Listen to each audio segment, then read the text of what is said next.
With what? Go ahead. Let us know who we're talking to. It's your boy Westside from West Orlando. Alright. A little dry, but you know, I deal with it. Westside, the best side. Let us know like why we talking to you today. Like who are you and how long you been doing what you was doing? Well, I'm an artist from West Orlando. Mm. I've been doing music since I was 16. It's been on and off. A lot of my work comes from moving from different spots. I used to live in Boston, and I lived here.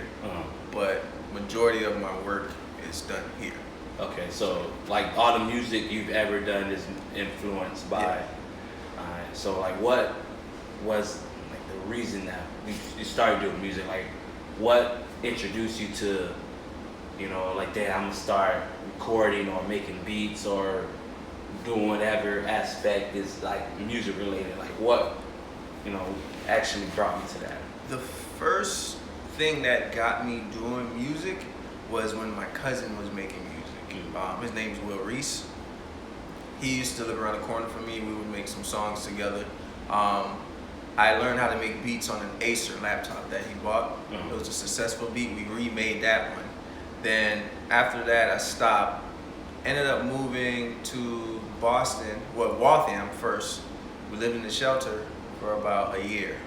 And while I lived in the shelter, I just copped the laptop and I was just making beats from there. From when I got up until it was time to go to sleep. And I ended up linking up with some guys up there, gentlemen, two of them, Jared and T-Bone. And they're awesome, man. They're really, really awesome. I learned a lot from them. T-Bone taught me how to DJ. I helped him make beats. Okay, so it was like a help you type of situation. Yeah. So we ended up becoming a group called Arsenal Empire. And then after that, I ended up leaving Boston to live in Tampa. Came back and stopped doing music. It wasn't up until 2014 and 2015 I linked up with some guys from a group called Lux. And they were like, they heard a poem that I did. They're like, you should rap. And then before my brother passed away, he asked me to do music. He's pretty much the staple of why I started rapping, because you know that was one of the things he wanted for me, and that was the last thing he told me before he died. And so basically, even like, cause I don't really know the process of an artist, cause you know I'm media, so like, do you use him as the like, damn man, I'm not popping yet, maybe I should give up? But then like you think of your brother like, nah, he wanted me to do this, so let me go in and do a little more. Like how, like, is he, like you said he's the reason why you started doing it, like, but is he the reason why you could like continue the motivation even right now? You know, you still at the end of the, like, until you make like a platinum plaque or whatever, you still, you know, the grind and whatnot. Like, is he the reason why you continue to pursue it as much as you are? Yeah, there was a moment I stopped in between that time after him passing, because I didn't see it getting anywhere, honestly. I was just rapping. And the more I realized, like, I'm not really doing anything, I gotta figure it out, he would cross my mind. And then I'll look at my niece, his daughter, and I'm like, damn, I can't stop. And then I get messages from people saying, yo, you're nice, you should keep trying, you should keep going. Like my mom telling me, yo, I love your music, you should keep going. So not only from him, like, do I get the motivation from my brother, but it's from people that's close to me too. So yeah, I did have a moment when I doubted myself and I was like, I'm done doing this.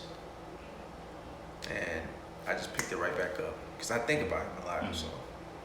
Alright, so with your music, like what lane would you put yourself in if you had to put yourself in, like a box, or not really a box, but like you know, that pyramid, how you have like tier 1, tier 2, tier 3 and whatnot, like tier 1. Yeah. I'm not saying like as in like, you know, your rank, but like, okay, like they represent these type of, you know, categories. Like, Okay. you know, let's see, you got the Drakes, you got the Futures, you got the Shit, who else? Shit, Kanye, but I feel like that Drake might go under that. Like, you know, different like top tier artists, and then you got everybody that like, okay, I want to go in that lane. Like, who would you put yourself at? I would definitely be in the tier of, and this is song wise, like Yeah. aspect, like Yeah. content, like Cole, Uh-huh. Kendrick, a little bit of Drake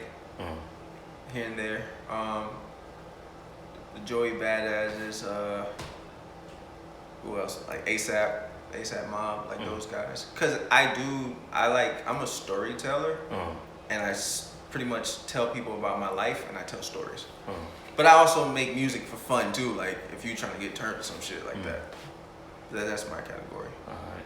So like, do you like listen to like their music like consistent? Like, damn, I heard this hard ass Drake song. Let me try to make a song that's similar to that, or you know, you just focus on your craft because you don't want to, like, you know how people say, oh, you trying to sound like so and so. You might have, you know, bit a little here and there from them. Like how do you continue being a fan, also continue to be the artist like yourself? Like, how you keep it separate, or do you keep it separate? So what I do is pretty much I've been listening to music since a child. So a lot of my influences come from a lot of big artists. So with my music, I will go to a Drake album and find one of the songs that I love, and I listen to it consistently. I can pick up something from what he said or a certain sound. Wale, I listen to a lot of Wale, you know, and Cole and them. So I will emulate their sound, but I do it my way because I like it. I feel like it's okay to I don't think it's bad to copy. It depends. You don't want to copy everybody's shit, but as far as with the context of the song, the content of it, yeah, because I see it as them expressing themselves. I could do the same thing. So a lot of my influences are from them. Alright. So, you talking about like conscious music. So do you pay attention to like your target audience and like, yo, I don't want, like, you know, 16-year-olds might jam my shit. I don't want to be talking about shooting niggas up and fucking hoes and popping this, that, and the third. Like, do you pay attention to that when you create your music, or you just like, because you already, like, you're in this lane, you say, okay, my target audience is gonna be who my target audience is, so I don't have to really watch what I say, because, you know, the niggas that's listening to Gucci Man and Future and them are not listening to Drake and Kendrick and Cole and all that. Or like, how do you put out your music to hit who it hits, and are you paying attention to like what you say and whatnot? Yeah, I'm very, very cautious of what I'm putting out there, because your tongue is a powerful thing. Whatever you speak out, you're just putting that out in the world. So I'm not gonna talk about shooting up shit. I'm not gonna tell you to go do drugs. I'm not gonna do that, because, you know, that's how my brother died. He died from an overdose on the bathroom floor. So I don't want to tell a kid go do drugs. But at the same time, that's the artist. That's what they've been through, so they're gonna talk about that. So I can't take away from that neither. So for me, yeah, I'm a lot more cautious with my audience. But then at the same, I'm also like, well, I'm gonna express myself. I've made mistakes, so I can talk about that. They probably relate to it too. So if a 16-year-old wants to go do something that I'm rapping about, I have no control over that. The parents gotta, you know what I'm saying? It's knowing what you're listening to and knowing not to be too influenced to where you're doing these things. So I'm very cautious with that. All right. So let's bring this up again. You could record at 212. A lot of artists in the city record at 212, but you haven't really, from what you said, what did you say, mingled or interactive? Yeah. So like that. Like what is like the whole, like that situation? Like, how come it hasn't happened, and are you planning on making it happen and whatnot? For me, when I'm in 212, it's like an in and out situation. I record my songs and I just go home. If I had an opportunity to link with artists that were there, then yeah, I would. I would love to work with different artists. We were talking about like how my sound and compared to the new sound that's here, it's different. Yeah. But I feel like if you combine it, it can be, it'll still be awesome. You know what I'm saying?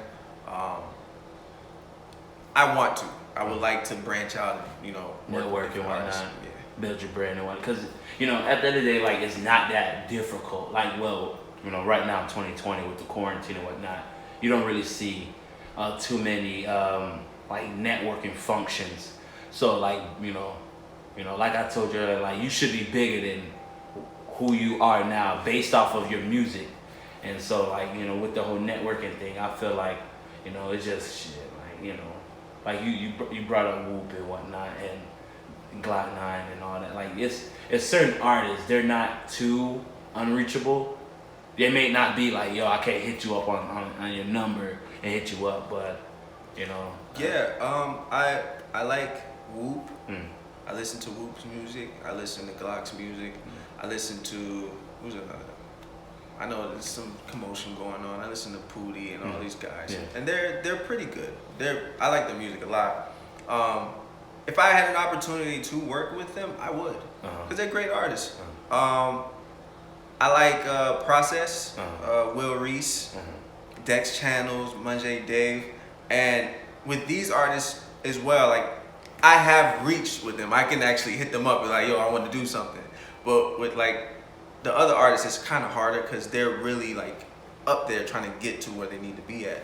So if I could reach out to Whoop and be like, yo, I want to work with you, man, like that would be cool, you know?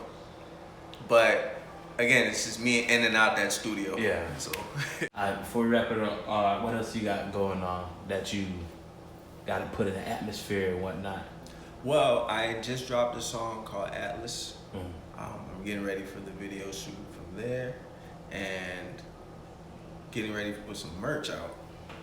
And I'm ready to put out a positive message, man. And while we were having this conversation, like I said, bro, you gave me a light, and I felt good. I said, yo, like, you, number one, you're awesome.